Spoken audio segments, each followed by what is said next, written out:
Well, welcome to everybody. This is the University of Stirling's webinar, Esports and Virtual Sports. My name is Alex and I work in the University of Stirling's advancement team, looking after alumni, donors and stakeholders. And helping me host today is the lovely Hee, who works with our alumni and business partners. Really pleased that you've joined us today. As I mentioned, it is the first in our webinar series, this one focused on sport. So please be kind and bear with us and excuse any little glitches if they do happen, but hopefully they won't. I'm going to wrap up in a second and pass on to our fantastic panel members. But could I ask that if you've got any questions that you use the chat function, and we're going to try and get through as many of these at the end of the presentation as possible. And those that aren't answered, we'll address them in the follow-up.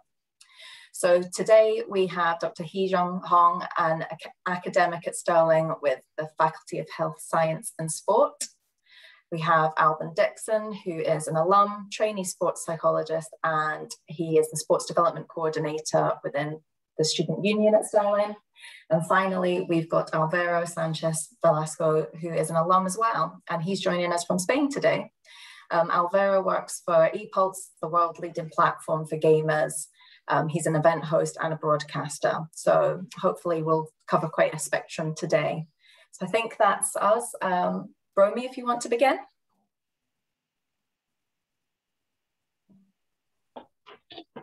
So Alex, can I just share my screen? Yes, and I'm going to come off mine, so then you can just focus on Romy. Okay.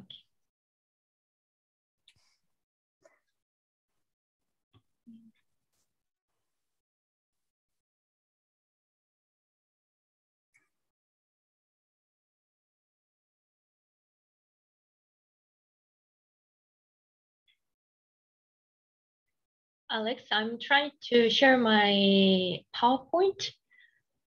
At the bottom, have you got the share screen? Yes, I clicked it, but I can't see. Yeah, I can show all my presentation. Okay, there you go. Have you got that? Perfect. Yes. Okay, sure. Yeah, we can see that. Okay.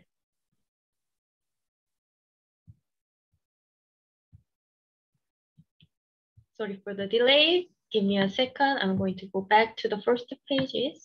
And there we go. So can you hear me well? Yeah, perfect. Okay, so good afternoon, everyone. Thank you for attending the event today. I'm very pleased to be part of this event.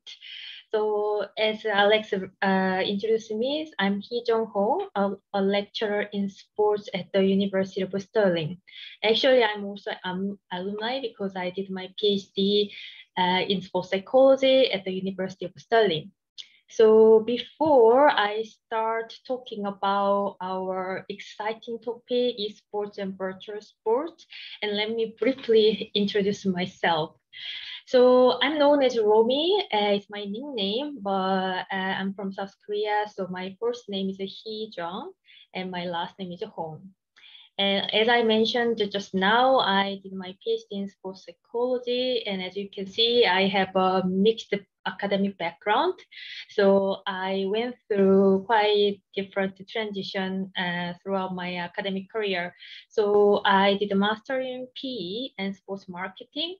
And I did my undergraduate in mass communication, which is similar to media study in the UK. So I was specialized in advertisement. So I had worked for a advertisement agency as a copywriter, but I ended up teaching and doing research in sports. So that's me. And so I just want to present here. So my main research interests are career transition in sport, athletes career development and management. and your careers of athlete, who we can say student athlete. And then also I'm interested in athletes' welfare and well-being. These are the all I have done during my PhD and since I started my position at the University of Stirling. However, recently I'm also working on mental well-being in the esports and organizational support for esports players. So that's probably why I'm here to talk about these topics. So before we start talking about other subjects around esports and virtual sports, probably, of course, it's very popular and getting more popular, but it's quite unclear what they are. What is esports? What is virtual sports? I would say from my experience so far, it's quite hard to find really clear definition. However, based on the literature, also my experience doing esports project, I just wanted to simply define things here, as you can see with the bullet point. So esports can be defined as a competitive gaming. So it has organized tournament or competition, so called like a world championship, similar to the traditional sport. And then also, yeah, so the example can be League of Legends, to Dota 2. So probably those names are very familiar with you. And then also another video gaming can be the casual gaming. So Super Mario, for example, that's very popular when I was young. I don't know if it's still popular.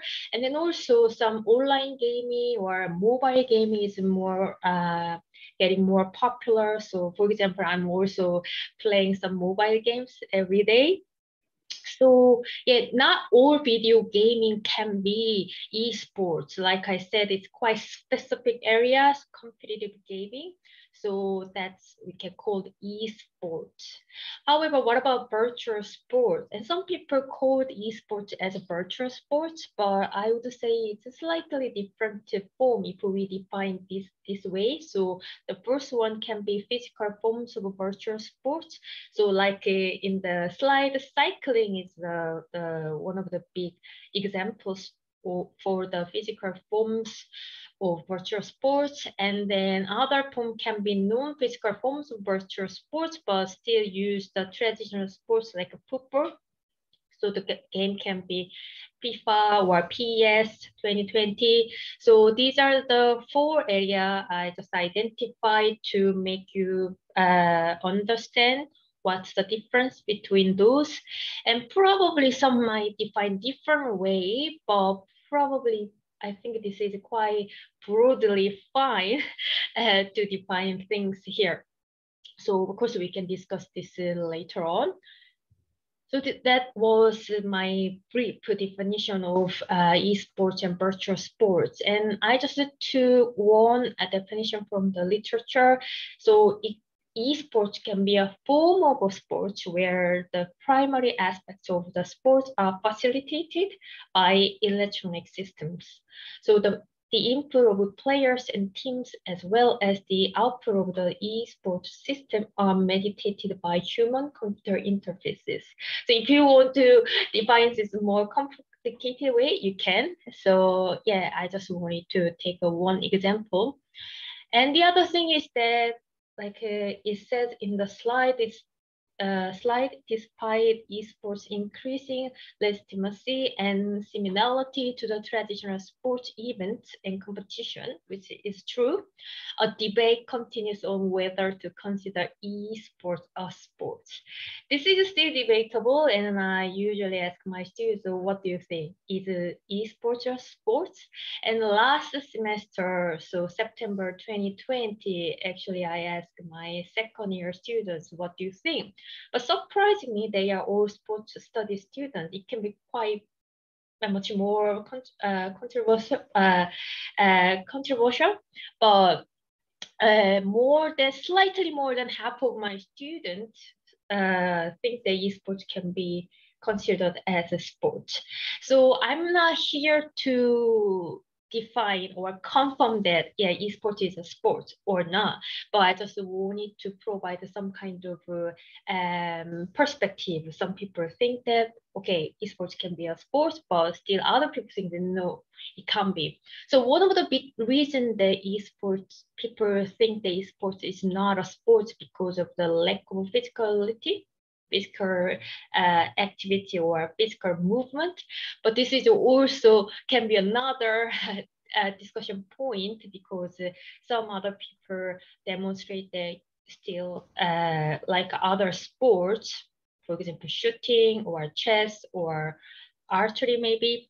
So then they don't have movement like other sports, football, athletic, but still there are some physical movement involved. So these are the area probably we can explore each other's perspectives. So that's it about definition and discussion point about esports. So what about now? So throughout the impact of world pandemic, and the gaming industry has grown dramatically. As you can see, these figures on the slides. So I actually wrote a book chapter about esports and COVID-19. So the title is A Crisis for Traditional Sports, ? And an opportunity for esports ? So I discussed how this gaming industry has grown because of the pandemic, world pandemic, and then also I presented some communication with people in traditional sports and also esports industry. So probably you can get some quite interesting narratives from those people in my book chapter. So if you are interested in, please contact me, then I can share a copy of the book chapter. So as you can see, I put reference here, Olympic Agenda 2020 +5, 15 recommendation by the IOC, International Olympic Committee. So among 15 recommendation, I think a recommendation 9 is about virtual sports and video gaming community. So now it's quite important from IOC's perspective. Also, I think it's important encourage the development of virtual sports and further engage with the video gaming community. So this is a quite important topic from researchers' point of view. And because of the growth of industry, also, as you can see, a lot of young people engaged in those gaming activity, but also it's important for them to engage in physical activity. And so the second bullet point is the one that I want to focus on. So IOC already has developed very well developed program to support traditional athlete online program called S365. So they intend to make available those online program or support system for the competitive video gaming community, which means the esports athlete or players, to support their physical and mental well-being. This is where I did my 2 different studies with the IOC. So I think the next slide is about my study here. So from last year, June 2019 till last year, I did 2 different studies, but it's quite similar in terms of topic, funded by the IOC. So the first study was our research team's proposal that an international analysis of organizational support for esports players, mental health, and physical activity. Here, I wanted to identify what type of support is available for the esports players to ensure their physical health and mental well-being, because I was aware of the biggest criticism towards esports is the sedentary lifestyle, physical inactivity, too much screen time. So that they are all connected to health problem, which is very important. We have to be aware of. That's why I just wanted to identify available resources, any type of a coping skill or mechanism for those players. So therefore, I managed to interview 54 individuals, including professional, semi-professional, amateur players. They are the big part of research participant, but also we managed to interview stakeholders, key stakeholders in the industry, such as game publishers, event organizers, or National Esports Association, or sponsors. So we gather around all this evidence, and then one of the key findings is that, of course, as you can expect, the professional athlete or players who have their own professional team, so they are competing at the highest level and top tier in their game, then they actually have received the professional services, psychological support or physical personal trainers, so on. However, majority of the players in the study, they use self-management skill, so they have to just look after themselves and also support each other within the gaming community. So therefore, unfortunately, apart from the top tier professional athlete, professional players, it's still really limited support mechanism and available resources for the esports players. So that was our key finding. Therefore, we move on to the next study 2, esports athletes' needs for their holistic well-being.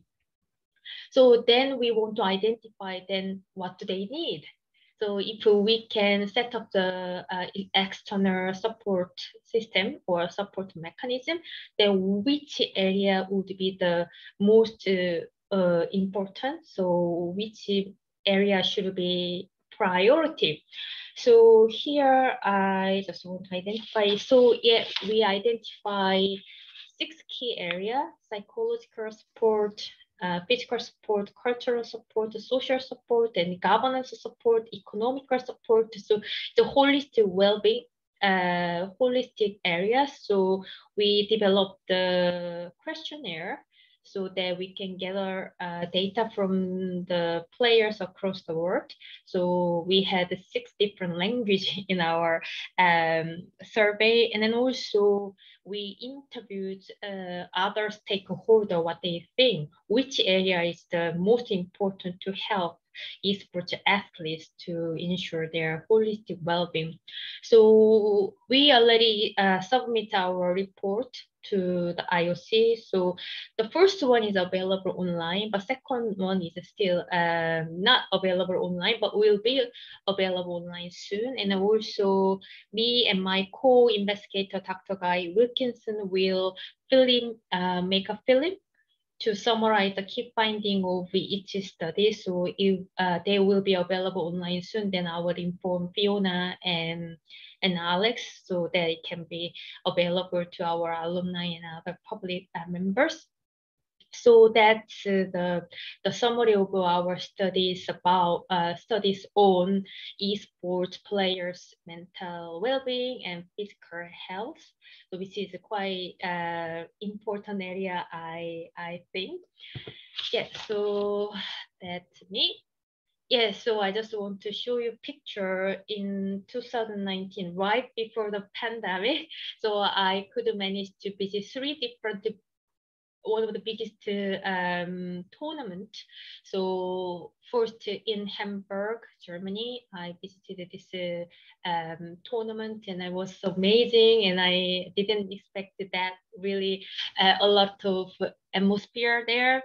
And then also, probably many of you know the League of Legends World Championship. So I managed to go there for the final. And I kind of expect the South Korean team would compete at the final, but they didn't. But it was a really, really great experience in Paris for the final of the League of Legends. And then also lastly, I went to Seoul and to attend the international tournament where professional, semi-professional, even amateur players compete each other. So it was a really, really good experience for me. So still I'm organizing another study on esports, same as mental well-being and physical health, but I think it's more to be done, of course, in the research area, also in practice. But my focus is to build a bridge between traditional sports and esports for the mutual benefit. So this is what I'm working on at the moment, possibly working with the IOC again, but also I'm open to any opportunity we can find a way how we can balance between physical activity and also using technology to have more entertaining activity, also development or develop your different skill sets. So that will be my last comment on, for my presentation.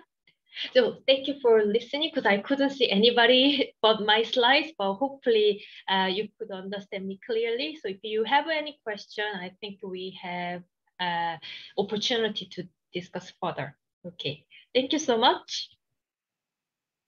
Romy, that was excellent. Thank you so much. We've really enjoyed hearing from you today. And you're correct, we will be taking questions. So we'll get them at the end after everyone's had a chance to speak. So, but thank you. I really enjoyed that presentation and I hope everyone else did as well. So we will move along now and we will hear from Alban Dickson, who is, as we say, another alumnus of our undergraduate and postgraduate programs at Stirling. Alban most recently did his Masters in Sports Psychology with Stirling. He works for our student union and he's a trainee sports psychologist. So an all-round professional and expert. And I'll hand over to Alban now. Thank you. I think, Fiona, you should just do all my introductions from now on. I think that's probably better than I could describe myself. First of all, good afternoon. Thank you, everyone. And a big thank you to Romy for that fantastic way of just setting the tone and setting the bar for the rest of this afternoon. I'm really looking forward to chatting with you guys. I'm especially looking forward to any questions that we can maybe come and discuss as an entire panel at the end as well. Obviously, with the time available, there's only so far that we can go with these presentations. So yeah, without this turning into an Oscars speech, big thank you to Alex and Fiona for inviting me, and of course to all of yourselves for being here. Big thank you to Alvaro as well. Looking forward to hearing from the next presentation and learning a little bit myself too. As Fiona's introduced, I guess a bit of background, a bit of context to myself and my associations here with Stirling. I began my undergraduate studies here aged 16 with no interest in sports psychology at all. And some years later, I returned back as a mature student and a part-time mature student, and I had a much more passionate viewpoint on performance psychology. A lot of that probably came from my own experience of sports coaching and elements of musical performance as well. So I was raring to go when the opportunity to come back to Stirling was there. I'm currently coming to the end of my supervised practice. So to be a sport and exercise psychologist, you have to do several years of applied work with a supervisor, which has been very exciting for me. And I'll happily tell you more about that in the questions at the end. In addition to that, I've worked on campus for many years. So initially I was the activities and volunteer coordinator, which included working with our video game and esports society. Latterly, I've been the sport development coordinator here on campus, so I've been kept busy with all of that, trying to help our little communities and student groups do as much as they can, and hopefully being a helpful, if small and insignificant role in all that activity. My approach to sports psychology is using principles of acceptance and commitment therapy. And I guess that's to try and help athletes or people come to respond more flexibly to things that get in the way and deal with the challenges and setbacks that sport and life itself guarantees us. And I'd like to kind of kick things off from some of what Romy was describing about stress management and the coping behind any form of performance. And I guess this is probably a helpful way to start with a definition from Lazarus and Folkman. They define coping as our constantly changing efforts in order to manage specific demands that exceed the resources of the person. Let's try and explain that in a bit more of a visual way for a moment.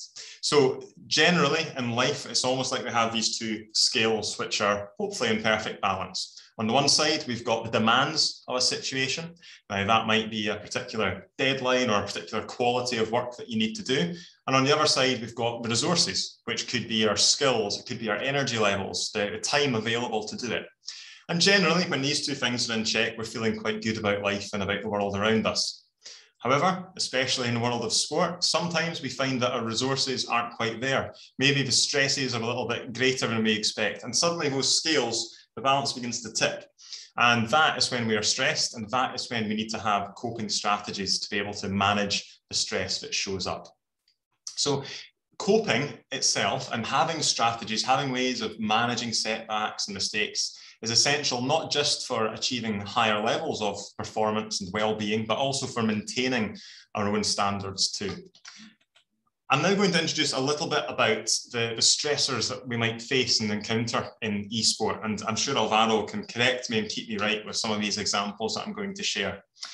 Broadly speaking, we can define stressors in a couple of ways. First of all, the internal and the external. And some of the research in esport has shown that there's 4 kind of key categories I wanted to share with you just now.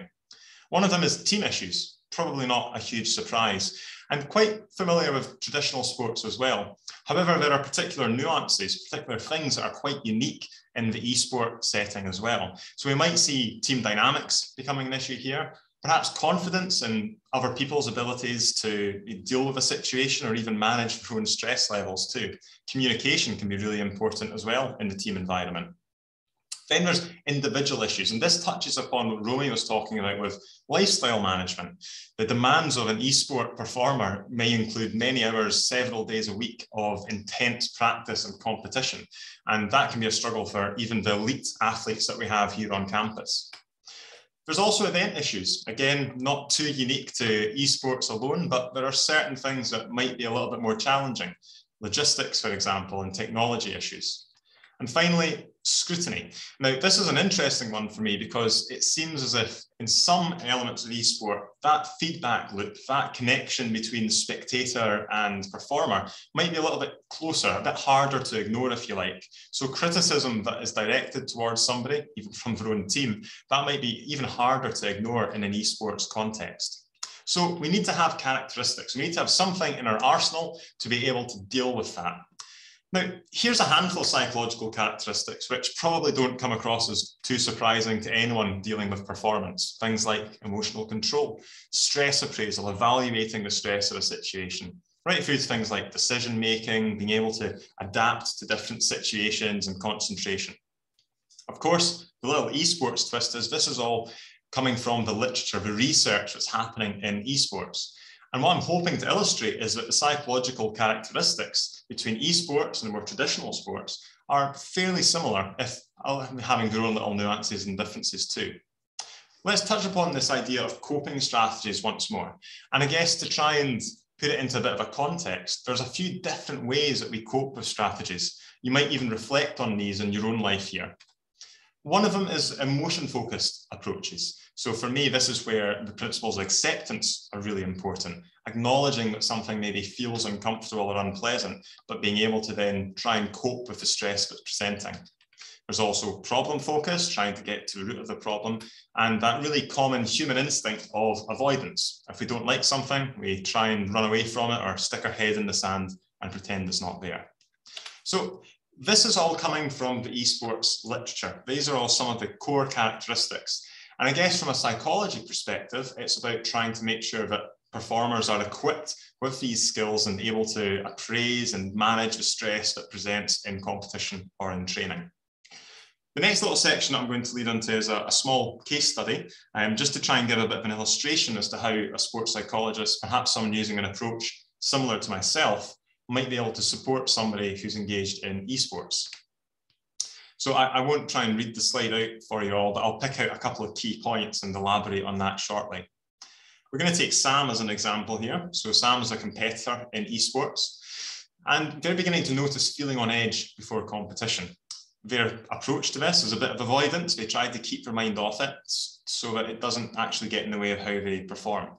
However, what we're finding is that during competitions or during play, they're becoming quite agitated, especially when they're facing setbacks. Maybe things aren't going to plan, and that's impacting on how they're feeling. This is then leading to maybe some feelings of sadness after the competition, and that itself is creating a bit of a vicious circle of then feeling worried that their performance levels might drop. So fairly generic, and Alvaro has very kindly given me a bit of input on this case study already, but hopefully some things that might ring true to any of us here, not least of all a traditional or an esports athlete or performer too. So over the next couple of minutes, I'm just going to pull out some of the things that a sports psychologist might try and lead with when working with Sam in this case. So first of all, Sam's noticing that they're feeling on edge. This is a really helpful starting point because they're acknowledging and they're aware of the start of this whole chain reaction. And this gives us a really nice invitation to begin to say, okay, let's try and map this out a little bit. Physically, what's going on, Sam? What are you feeling? Is it sweaty palms? Is your heart rate racing? Psychologically, what's going on? Is your mind running into the future? Are you replaying mistakes again? So this is a really useful starting point because the more awareness we can equip Sam with, the more options and choices we can then make about how we respond to things. We can then also explore this strategy of keeping your mind off the problem. And a little example that I'd like to share is, imagine you're trying to get from one end of a street down to the other end of the street. Now, suddenly you've become aware that there's all these cracks on the pavement. Even if you know where you're wanting to go, if you start trying to avoid those cracks on the pavement, you're going to end up veering off into different directions. You might even end up in a completely different place, the other side of the road. Or you might even come to a standstill because you're stuck and you don't know which way to move forward. The way that I would try and approach this, and other sports psychologists may do as well, would be to try and acknowledge, yes, there are cracks on the pavement, but let's change our relationship with that. Let's not allow that to dictate which way we're moving forward. And using that little bit of acceptance and trying to focus on the path and the journey that the person is moving towards, we can hopefully reduce those feelings of agitation that Sam's experiencing. This can be really useful for then dealing with setbacks. Yes, there's a little barrier, a little bump in the road, but let's focus on where we're going. Create a bit of space for that discomfort. Okay, it doesn't feel great that something's not gone to plan, but let's carry on as we intended. Finally, we've got a few emotions there, a bit of sadness, a bit of worry. Now, these are not wanted experiences for the most part. However, they also give us an invitation to explore with Sam what's really important. Why are you feeling sad? What's this getting in the way of? What is this experience stopping you from doing? And using questions like that, we can begin to explore some of the core values that Sam might hold close to themselves. And that might help us then think of how we can move forward, where we're needing to use acceptance and where we're needing to use other strategies. So hopefully that's been an interesting, quick oversight as to how a sports psychologist might work with an athlete. As a bit of a disclaimer, of course, there's any number of ways that a psychologist or a coach might work with somebody with those experiences. And as Alvaro points out, there's a lot of attention in esports onto particular demands, such as the communication within a team. But I'm sure Alvaro will explain that much better shortly. To kind of wrap things up a little bit, I'm going to talk about the C word. So we're going to talk about COVID, and I'm going to try and bring that into my sport development role here on campus. And this first statement is probably something quite familiar with us. The global pandemic is, fingers crossed, not going to happen anytime soon. And it's probably the first time any of us here have experienced a pandemic before. So it's quite a unique experience. And yet from that, there are other experiences in the world of sport and performance that we can maybe associate it with. So for example, an athlete who's experienced a long-term injury, they might have also been restricted from training for a very long period of time. They might even have had to terminate their entire career, take an early retirement, losing all those valuable social connections and sense of purpose and meaning that they have through their sport. So there's perhaps some lessons there that we can learn from in order to deal with the COVID break. Transitions, that might be something else. And again, Romy touched upon transitions and lifestyle in her presentation. A transition for a professional athlete might include moving from one part of the country to another part of the world, perhaps not understanding the culture or the language that they're moving to, perhaps even leaving their family and their friends behind. And similar to injuries, there's not an awful lot of control in that for some athletes. So again, it's an indication and a bit of an experience of the isolation that many of us have felt before. Finally, suspension, especially if you think about long suspensions that might arise from doping cases. When athletes are restricted from being able to train, again, they might lose that sense of purpose and who they are. And what I'm trying to acknowledge here is, although the COVID journey has been absolutely personal and unique to any number of athletes or individuals, it's also something which we can try and relate to other experiences. And over the past 18 months, some of the work that I would have been doing has been in working with people to think of, well, when have you been in a situation where you've not been able to train? How did you manage to cope with that? And so trying to dip into those previous experiences in order to help moving forward. And now we'd like to bring it into our own campus and talk a little bit about the sport here in Stirling. So from March 2020, obviously, all student sport basically stopped quite abruptly. And the whole of the 2021 academic year was a bit of a write-off for the vast majority of activities here on campus. That being said, student sport is vitally important. We typically see almost 2,000 students getting involved across 45 unique sports. Our annual sports ball sells out in one morning. That's about 600 people attending. So sport's incredibly important to students here at Stirling and probably throughout the world as well. And it's not just because it gives them a bit of a release or a distraction. It's also a huge form of support for them. So what was really important and really valuable to see was esports stepping up and being able to fulfill some of those gaps that had opened up. Globally, students would maybe participate in massive competitions such as Fortnite. Nationally, our sports president, Ed Keeler, was integral in setting up the Scottish Student Sport Rocket League. So there was that opportunity for Stirling to compete against Dundee University or that sort of intercollegiate competition again. And even locally, certain clubs could use really small games like Among Us in order to create that community and that connection that students could have once again between each other. So eSport wasn't just about a competitive outlet, it was also an opportunity for students to resume that identity of being in a student sport club, that opportunity to connect with other students when everyone was stuck at home in halls or back home. And it was an opportunity to introduce new social connections as well for people. So it was really important, and esports was vitally, it was critical in order to make sure that students' well-being and they had that support system around them during a very difficult academic year. Now, what I hope I've done in the short time we've had together is introduced some of the psychology and how it might apply to esports. But of course, there's many other questions that remain unanswered. A couple of final thoughts which might come up in our discussion later. Is the support offered by a sport and exercise psychologist applicable? Is it valuable here? I would like to say it is, but I think we also need to recognise that esports has some very unique demands as well.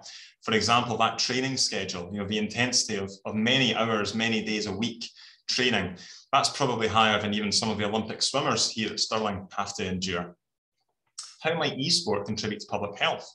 As I mentioned at the end there, esport was vitally important in building a community, but could it also be used to challenge some of the sedentary behaviour? This touches upon some of what Romy's research was looking into, and for me it's a really exciting opportunity that esport could help people feel more enabled to become active, to connect and meet other people. And finally, thinking about this communication question, especially with regards to spectators, is there a different relationship and dynamic between spectators and performers in an esports setting than there is in perhaps more traditional ones where, as we've unfortunately seen over the summer, although there can be some absolutely horrible abuse available online, perhaps it's slightly easier for the traditional sport athletes to try and put that to one side, whereas it might be a little bit more in your face in an esport environment. So some food for thought, which might spark some discussion and questions later as well. And with that, I shall put up a horrible screen of references, and I'm delighted to end my part of the slideshow and hand over to Alvaro. So thank you very much, and I look forward to receiving some questions shortly.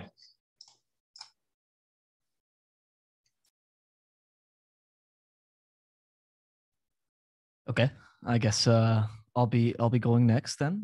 You will, Alvaro. Thank you so much. I really appreciate you stepping up there. That's fantastic. And Alban, just before we move on to Alvaro, I just want to thank you for that fantastic presentation. It was lovely to hear you talk about the innovative ways that students have been using esports on campus for community during an incredibly tough year. And the case study certainly helped me understand the role of esports in this space. So thank you very much. I think there's going to be some great questions coming for all of our panelists as we move on. But yes, as you say, we'll now hand over to Alvaro Velasco Sanchez, who is software engineering alum of Stirling and now works professionally in esports for EPulze. So Alvaro, I'll hand over to you. Thank you. Yes. So unlike my co-panelists, I do not have a PowerPoint presentation. I have a green screen instead. So it's all going to be over here. I have slides to change. Do not worry. Very interactive, very 21st century, right? And unlike them as well, I am just an alumni. I studied software engineering in Stirling two years ago, I believe. I did graduate as well.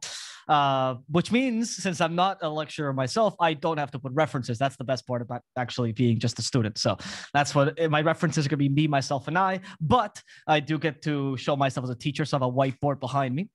In esports, host, panelist, I'm a personality per se that works in front of the camera. I go by the pseudonym Mr. Avo Plus.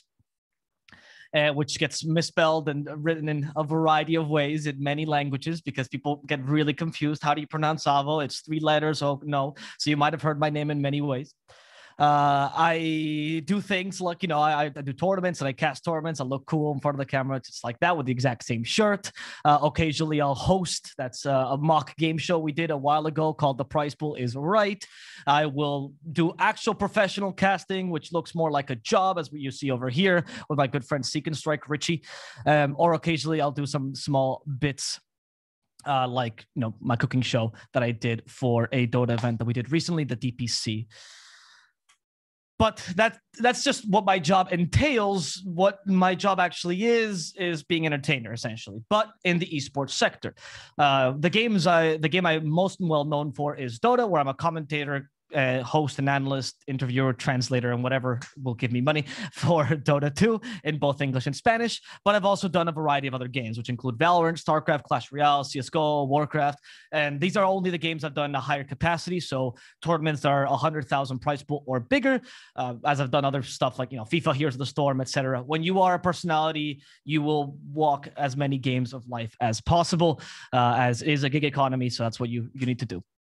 But so you guys might know me a bit more. The brands I've worked for, which is the curriculum in esports. I work for EPulze. That's the main company. They're a tournament organizer, which is dedicated on the local amateur scene, but they also have run much bigger tournaments. Like, for example, one of the Valorant First Strike tournaments they ran in Southeast Asia. They're a Swedish company, but I work in their Malaysia branch, the Malaysian branch. I was actually one of the founding members, you can call it, us 5 of the esports department of the Malaysian branch, which changed from the online platform into bigger tournaments and bigger projects. We also get outsourced, though, to other companies in the esports scene, and you can recognize some of these, like, for example, non-endemic brands like Betway, which is a betting sponsor, which I've made content with, obviously game companies like Riot Games, or traditional tournament organizers like WePlay Esports, WSG, ESL, or Beyond the Summit. Interestingly enough, that tournament Romy was talking about, ESL One Hamburg, I was actually working at as one of the interviewers. So that's an interesting coincidence. Brings back good memories back when you used to travel before the COVID times. So I'm here to talk about not necessarily my job, but actually esports, the industry as a whole, and kind of shed some light as to a lot of the misconceptions seen in the industry, particularly not by our wonderful lecturers, but by the traditional media. You've probably seen it. I think the traditional media concentrates a lot on the stories of 2 specific aspects of esports, which are the gamers and the influencers. There you go. As you can see, gamers, they won $2 million that day, each of them, which of course makes for a really newsworthy story. Somehow Messi making 86 million a year is not a big deal, but these guys making 2 million playing a game is like, wow. And of course, Ninja, a very well-known streamer as well. And these are 2 aspects of esports that are very publicized, but not necessarily the most important parts. And here, I'm going to talk about the gamers first, because the gamers are the product, right? It's like, if you talk about Coca-Cola, you think about the drink, right? The drink is not the only thing that's important in Coca-Cola. They have a whole subsection of people that make the drink what it is. And gamers are very similar. These guys are very talented. I'm good friends with lots of them, and they work really hard for what they are, but they're the product, much like Messi might be the product of Barca. And when he leaves, Barca doesn't just disappear, it still exists as a team. There's a lot more than just the players to that organization. There's the president, the marketing team, everything behind the players that makes it what it is today. And for this career, is a career I don't recommend to people, because if you're considering a pro gaming career, you're either good enough already or you're not going to make it. It's incredibly harsh. It's very clicky. I would say it's honestly very physically demanding, especially in the beginning, not because you're actually doing a lot of effort, but the mental strain and actually having to like play games 12, 14 hours a day as a job is bigger than people think. And it's quite difficult to make it to the points where you're actually making money consistently, especially in the most competitive esports like League of Legends, Dota, Rocket League, Rainbow Six. These are not esports you can just come and play, and if you're decent enough, you'll make it. You have to try really hard. It's not a career I usually recommend. The other side of it are the influencers, which are just straight up not esports. I don't know why this constantly gets bundled up in esports. It is not true. People like Ninja or Pokimane or Dr. Disrespect, they are tangentially related to esports in the same way that, I don't know, a TV cook might enjoy football and talk about it. That doesn't make him part of the sports industry. He's just a fan of football. And these people, they play video games casually. But if you actually look at, and these are privileged statistics, so they actually look at the viewer statistics for these channels, you realize that their viewers actually are much more akin to watching shows like Jeremy Kyle or Love Island than they are of watching traditional sports. They're not there for the competition. They're not there for big, the demanding esports or the storylines. They're there for, honestly, drama and the kind of things that involve with these streamers. Doesn't make them any less, but this is closer to a reality show of the gaming industry. When I talk about my job as a caster, it's very different. People that watch me tend to be people that are really very much into sports, into the idea of competing, into the storylines of the players. There's like some of the other nationalities involved. It's a very different profile of viewer. And my job is very different to these people as well. I didn't just set a Twitch channel and start streaming, and all of a sudden I had 20,000 followers. I had to contact a variety of organizations, amateur tournaments or bigger tournaments, to try to let me cast. My job is essentially a business to business job, not a business to viewer. I don't depend on my followers, even though it's nice to have them. I don't depend on them whatsoever. I depend on my context with other organizations, with people that employ me. And I depend on things like my professionality, my CV. I will still send in my CV, my highlight reels to the people that hire me. It doesn't really matter if a lot of people know me or not, because at the end of the day, they hire me for the product that I bring, not necessarily for the amount of viewers that will bring. Because the reality of it is people are not there to watch me. People are there to watch the people who are playing. I'm just the voice behind it. That's what talent is in esports. And this also leads to a position of like more consistency when it comes to like going up. There's a bit of a ladder, actually, and you can actually increase in a more reliable way than influencers, which is very much a luck-based idea, honestly. But at the same time, it also involves much more hard work. If an influencer decides that one day he doesn't want to stream because he's self-employed, as long as he's small and hasn't reached that big point yet where he has to stream every day because he's just barely making it, he's fine. He can take that day off. As a caster, if I have decided to not cast a single game, then nobody's casting it. I cannot do that. I cannot afford to do that. That's a big, big stain in my CV for the rest of my life. And TOs will know that I've missed that game. It's a very big issue, and actually exploitation of casters happens very often. I've done streams or casted for like 14 hours straight when I was my third year of uni. During my exam week, I want to take the exam week off for finals, but I got hired by a TO. I need to pay the bills, and I casted 20 hours straight for 5 days until I quite literally lost my voice. I don't mean like, oh, I'm talking a bit I mean like I couldn't produce sounds out of my throat. It's just what it is. You have to work hard until you make it. I was doing it since I was 14, and my first opportunity, my first real job as to why I can call an esports personality was at 22.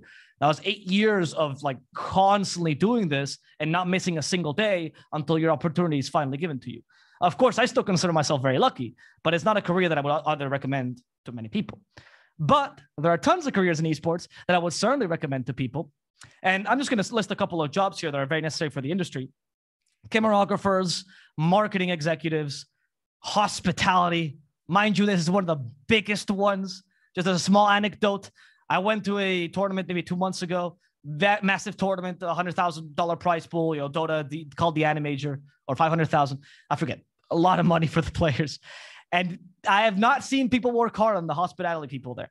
And it's not an easy job whatsoever. Imagine being the person who has to coordinate flights for Peruvian, Chinese, Southeast Asian, like Filipinos, Malaysian players to get into Kiev during a pandemic, making sure that they all come in at the same time and they all leave the same time so they can all reach your bubble. And you have like maybe 2 weeks to do this.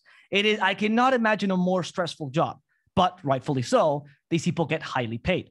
And so do the cameragraphers, so do the marketing executives. These people are just normal jobs that are part of the industry. And I would argue much more valuable than mine, honestly, because these guys are what makes the tournaments happen. And without them, I can't cast anything. The players don't play anything and nothing happens. There's no money in the industry.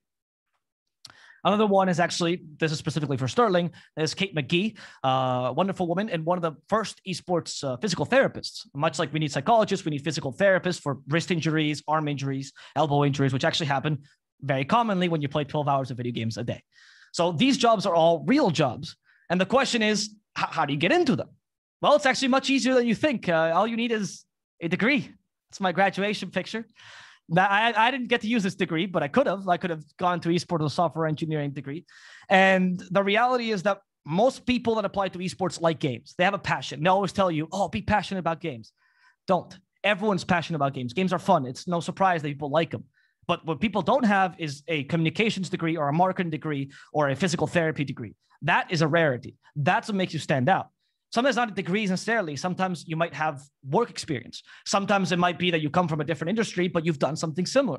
These are all valuable things. Your passion is most likely going to be taken advantage of. But your degree and your qualifications, those are important. And you'd be surprised how easy it is to land a job in esports by just saying, hey, I want to work here and I have the qualifications for it. It's not very different from a traditional job in that sense, particularly for the roles I listed. Now, I want to talk to you about the two different things or the two major differences you get in the esports industry versus the majority of other industries. The first one is the globalized aspect of esports. Esports is very much globalized, much more so, I would say, than most industries, though I think COVID has changed that a bit, but it still used to be. This means a lot of great things like, oh, you get to travel a lot, which some people, that's a perk.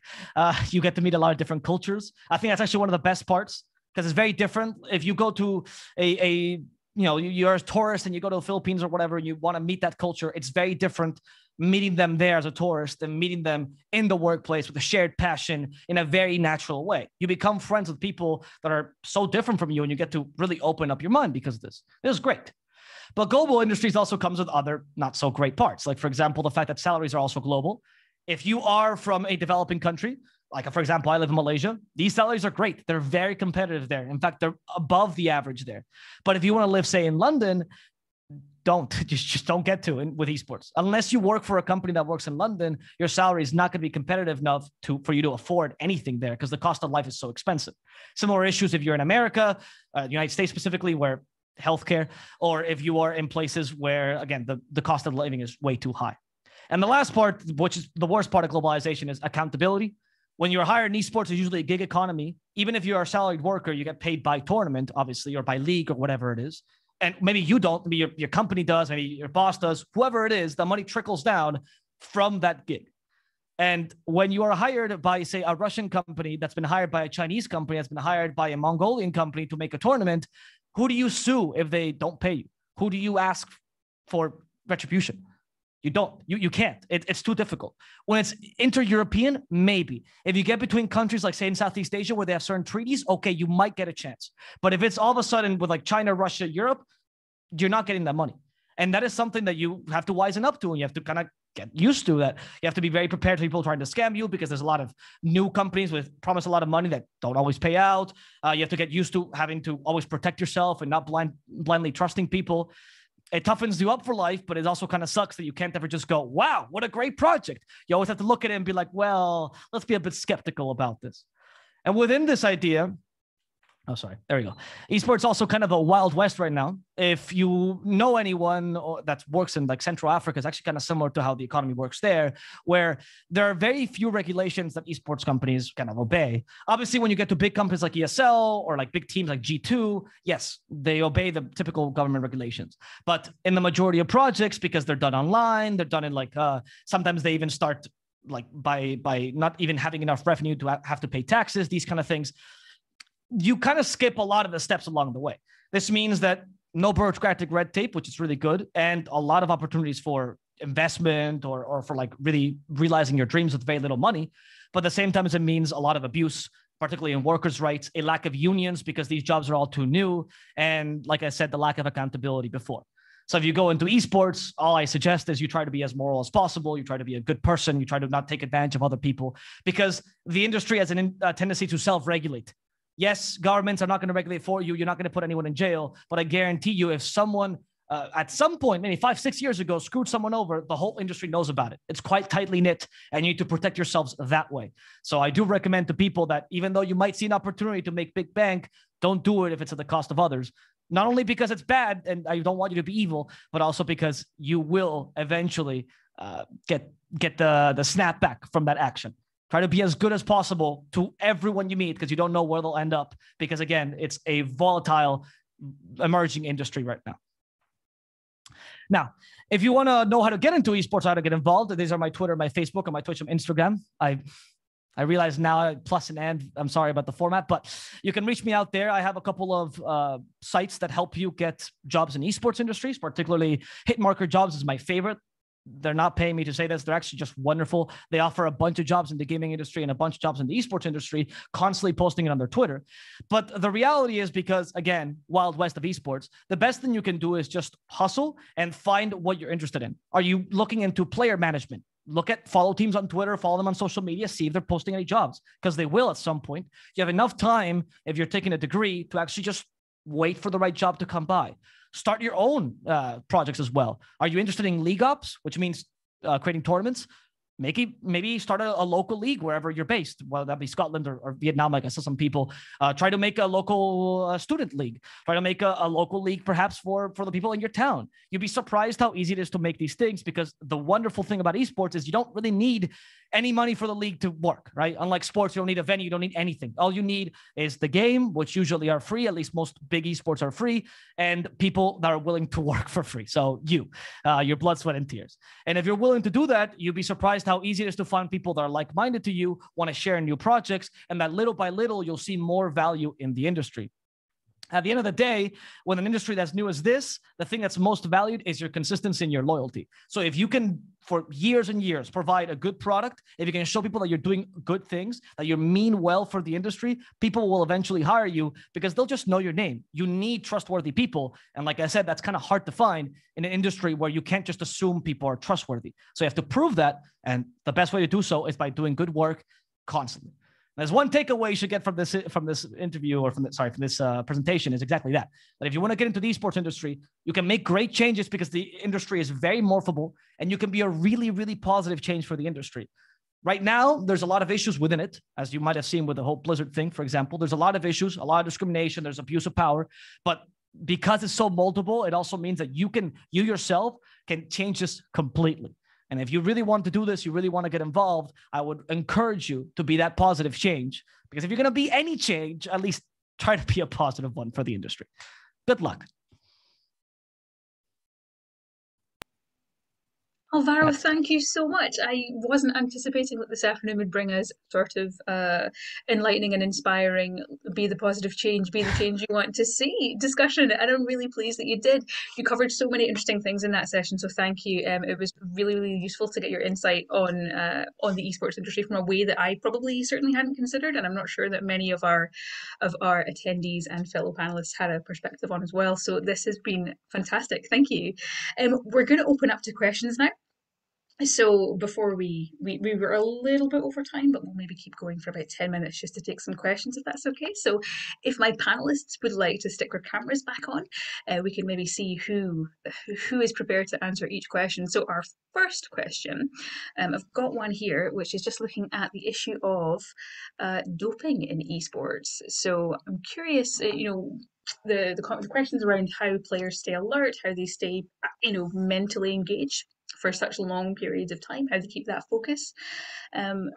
Maybe if there's a sports psychology angle on that as well. So I don't know if anyone would like to take that one. Romy, you go first. Thank you. Yes, thank you for the question. Can you hear me well? can hear you well. Thank you. I don't usually use a headphone. So doping wasn't part of my study, but I'm generally interested in because that's a really obvious issue in traditional sports. So why not in esports? I think they have similarity, high performance, a lot of pressure. So it's not surprising that they might have doping issue in the industry. So therefore, when I interviewed those key stakeholder and professional athlete, I asked him about just a general question about doping. What do you think? Do you think it's going to be a big issue in the industry? Those kind of a general question.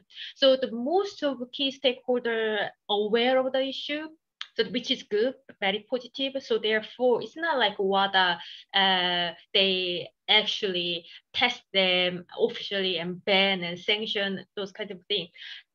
That kind of system might be structured in the future. However, it has not been structured as far as I know. If I'm wrong, please let me know. However, they are aware of the issue and then they try to make clean esports. That was quite impressive to me. And then also, like you said, that it's a really concern because most of players are quite young, and so therefore they are not educated enough, and then probably they can just try different things, which is not good for their overall health and well-being. So therefore, this domain, especially as a topic, should be more investigated in academic, also in practice. So, but I think there will be really good structured system in industry because some game publishers and also other organization in industry, they actually have some kind of association with this doping test company. So that's actually going on. That's what I know at the moment. Yeah. If I can add to that on the doping topic itself, it's been a topic that's discussed. One of the interesting things is how much can doping help you?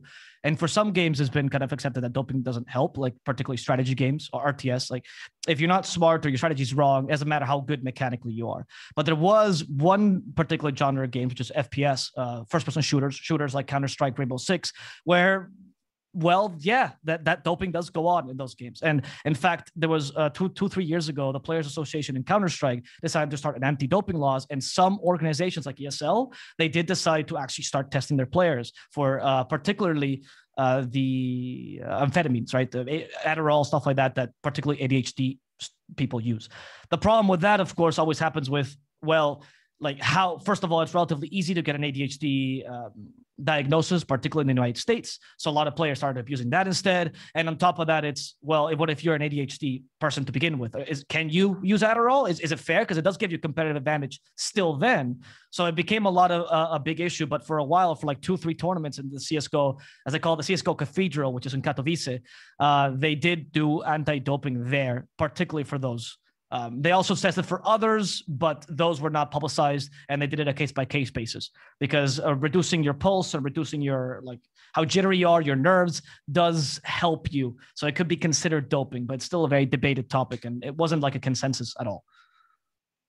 Just to add in there, the first thing that came to my mind is the question that Arshad had about how a psychologist handles it. Obviously, any psychologist, anyone using that title is bound by a code of ethics and practice.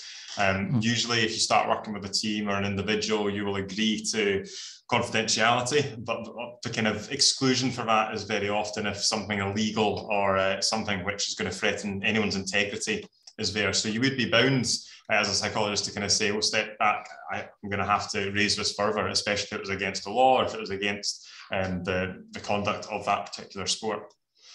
Yeah. And on that note, actually, you could argue that there's a different aspect of doping in esports as well, which is equipment handling, right? Because in usual sports, you don't get that. I can't change someone's foot. But in esports, adding special macros and stuff like that to mice or keyboards, obviously that could be considered in a way doping in a technological way. So it's quite an interesting way of seeing that. And that is actually very heavily regulated. So if you look into esports, they always force you to check your keyboard and your mouse, even if you want to bring your own, before you get into the game. So that could be a way of saying, oh, they are checking athletes from cheating or from doping or altering their way of playing. Yeah. Another aspect of doping can be transition. So like Alban mentioned in the chat, so Dr. Paul DiMeo and Dr. April Henning, who are the doping experts, and we published one paper about career transition. So doping sanction can be really a serious issue and cause of career termination, premature career termination. But this might happen to esports as well, because this is a quite really serious issue for the young players, like traditional sports. So definitely, like we discussed just now, it's a really important area that we have to investigate further. Yeah. Thank you, everybody. It's really interesting to hear that there's similar issues from what we would consider traditional sports and some that are completely unique to sports as well. So it's fantastic to get so many different perspectives on how this is an issue and where it implements things. I think there's very much a case of watch this space as well around the changes that are coming down the line. And it's so interesting to hear that WADA are involved at this stage or are looking into it. I think on the question of well-being, we've got another question in as well. Looking at the extended periods of play. So, earlier on we were talking about 12 to 14 hours longer periods. So the questioner is asking about could the careers of players be extended if there were better player management controls in place to limit that amount of game time or limit that amount of screen time? But is that even something that can be controlled? I don't mind starting off on this one. I'm sure Alvaro will have much more insight than I do, but from the sports psychology community, I'm aware that this is a bit of a concern, and I think it's really encouraging that a lot of the high-end side of the business end, if you like, of esports is investing in sports psychology. But we need to also be mindful that we're not sticking an elastoplast on an open wound. Is it tokenistic, for instance, kind of using sports psychologists or people responsible for well-being when they're really up against it? Again, Alvaro did mention around 12, 14 hours. I imagine that'll be several days a week. As I alluded to, that's probably more than many traditional sport athletes would have. So where is the recovery time? Where is the opportunity to engage in wider support, as Romy had mentioned earlier as well? So we're beginning to see a shift in the whole sport context, that actually single track ways of shaping a career is not the most important thing forward. Having other interests outside of your professional sport is really important. Again, especially if things aren't quite going to plan, it's a good way of providing greater foundations for somebody's well-being. I'm sure Romy and Alvaro will have extra comments on that one. Yeah, I wanted to say that a lot of the issues with players playing this much, is a bit of a lack of formalization. If you look at places where esports have become much more formal, or like traditional sports, like say China or Korea, for example, South Korea, they do have management that actually limits their playtime, force them to exercise, force them to do mindfulness exercises. And usually they play, I think it's like 6 to 8 hours on the worst of days, on the hardest days. And in fact, there's a lot of ways to improve that's not playing. Things like watching yourself play, like watching replays, as they say, doing team activities. There's tons of things that help you, not necessarily playing. But the lack of formalization makes it difficult because not everyone has access to those resources. And in terms of if this can extend player careers, I will just say this is more of a personal opinion because I've met a lot of these esports players, but the idea that esports careers are limited to like the 10, 15 years tends to me, or seems to me like a social issue. I've talked to players who tell me that 24-year-olds are old because they're 18 and they think 24-year-olds are too old to play anymore. I was with a team in Kiev and they kept calling the 24-year-old captain an old man. And I'm 24. I'm thinking, well, what am I going to do? It's crazy that they don't understand, because everyone that's in esports and the playing side is young. So they don't think that people that can ever get this old. And that's more of a social issue that's being broken every day. And TI, the best tournament in Dota, recently a 29-year-old player qualified. Many people thought that was impossible in a position that's like considered for young people. In StarCraft, we've seen 35-year-old players coming back and playing at the super high level. Maybe it's just a myth. Maybe it's just a social thing. It's hard to say because esports are so young if older players can play at the same level. Yeah, then also I think add up to the comment is that it depends on the game. So for example, League of Legends, so probably it's similar to traditional sports. So you can compete as a shooter, maybe 40, you can win the gold medal at the Olympic Games, but gymnastics is really hard. So it has to be only 20. So for example, when I attended the international tournament where amateur players were also there, but for example, like Street Fighter, those kind of games. So many players are over 30. Yeah. However, Dota 2, League of Legends, probably early 20s. But in terms of Dota 2, one of the member in the best team, he's actually nearly 30. So in terms of the question, so I believe that the career could be extended by the better management. Therefore, the top professional team appreciates such resources and professional services. So I agree with the point that Alvaro just made. Yeah. I empathize with that very much, Romy. I was just saying in the chat that as a former gymnast, I very much know the feeling of being old long before I would have considered myself old. So I think there's a lot of points there about the different skills that you bring at different ages and the different perspectives that you bring. And I certainly grew up with Street Fighter, and that's given me some hope as well for maybe a career in esports that I'd written off earlier on today.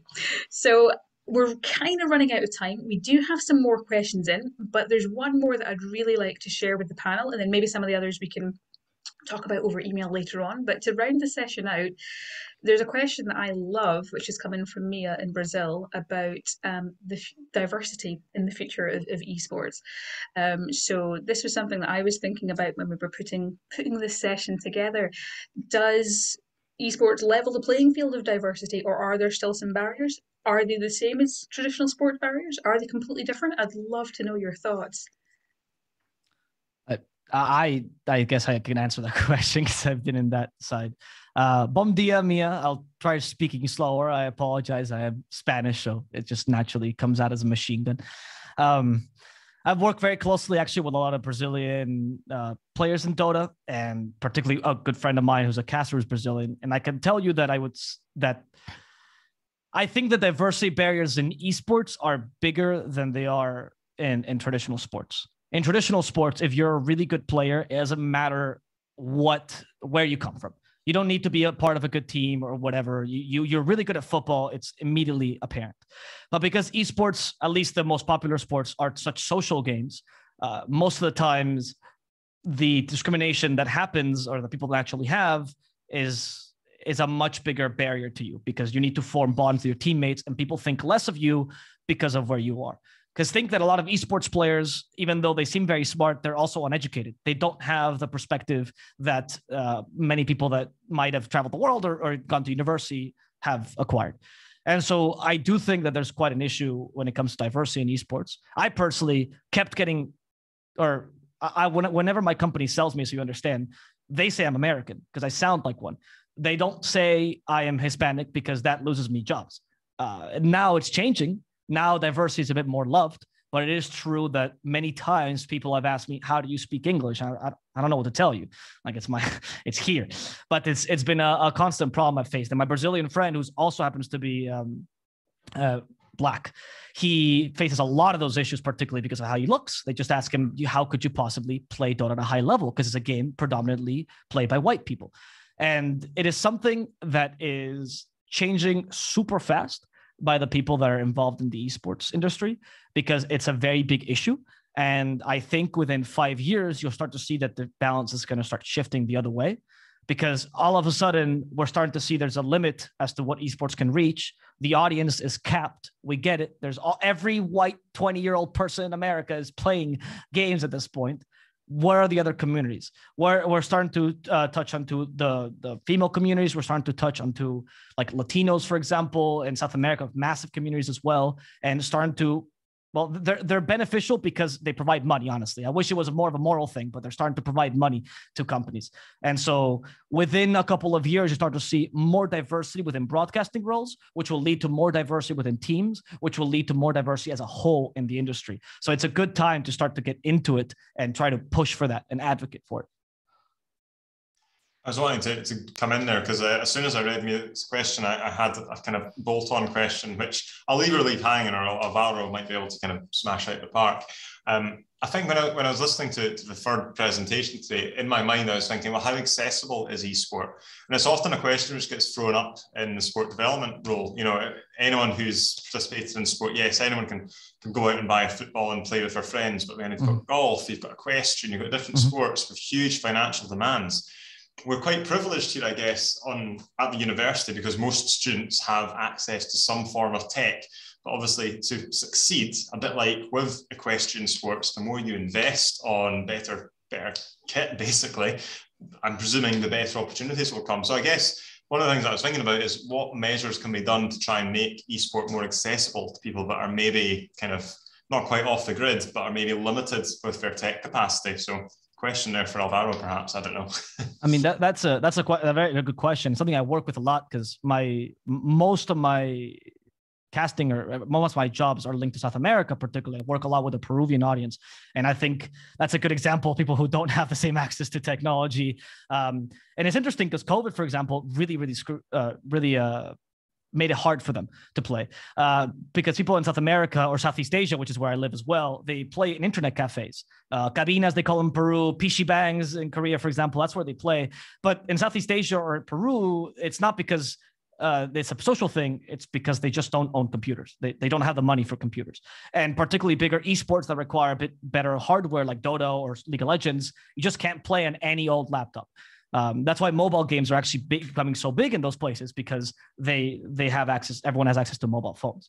The best thing you can do for those places is honestly, it has to be a bit of a like anti-exportation measures, because the biggest thing that hurts these places ends up being that whenever there's a tournament that you want to organize for those people, you ask for someone outside of the area to organize it, because they had more chances to organize tournaments. They've had more opportunities. They're more trustworthy. And instead of trusting more local tournament organizers, you give it to people elsewhere that just invest in the scene. That can be good in the beginning, but eventually what it does is that local scenes, like in Peru, all the Dota tournaments are organized by American companies, and that can't be. Nothing is growing there. In Southeast Asia, there's a big investment from Chinese companies that kind of overtake the whole region. And now finally, we're starting to see Southeast Asian companies pop off as well. But what you need to do as the game publisher yourself is kind of force more local tournaments, force more local companies, limit the amount of people that can participate in these, even if that goes anti-competition, because that's how you foster growth in the region, especially, like you said, regions that don't have access to as many resources. Smashed it. I knew you'd do that. There you go. Thank you. Thank you. Romy, is there anything you'd like to add to that one? Yeah, if we have some time, I will be very short. It's diversity, inclusion, especially female players. If we start this topic, probably we need more time to do it. I'm not going to start it, but those topic will be ongoing issue in both traditional sports and in esports. However, what I see in the site when I interview people around, and I was very impressed at the one tournament that there was an accessibility officer. So he's checking the venue if people with players with a disability can access those area very well. So which is very impressive, because the industry is in its initial stage of the stage. However, they still be aware of those issues. So therefore, I am very positive that the industry can make a lot of positive progress on these topics. Yeah. Okay, perfect. I think that's us come to the end of our time today, but as you can tell, there was obviously a lot of questions there at the end. So what we're going to do is we'll collate as many of those together, and when we reply to everybody, we will include as many of those answers as possible. We will also include links to all our panelists' social medias, so I'm sure they won't mind if you've got any questions or you want to connect with them afterwards to continue on with the discussion. But I think really at this point, we just want to say thank you. Thank you for being part of our first webinar. I think everything went well. Hopefully you enjoyed. And yes, we'll hopefully have another one in 2 months' time. Is that us? Perfect. Thank you very much, everybody. Thank you. Thank you so much. Thanks to the panel again. Thank you, guys.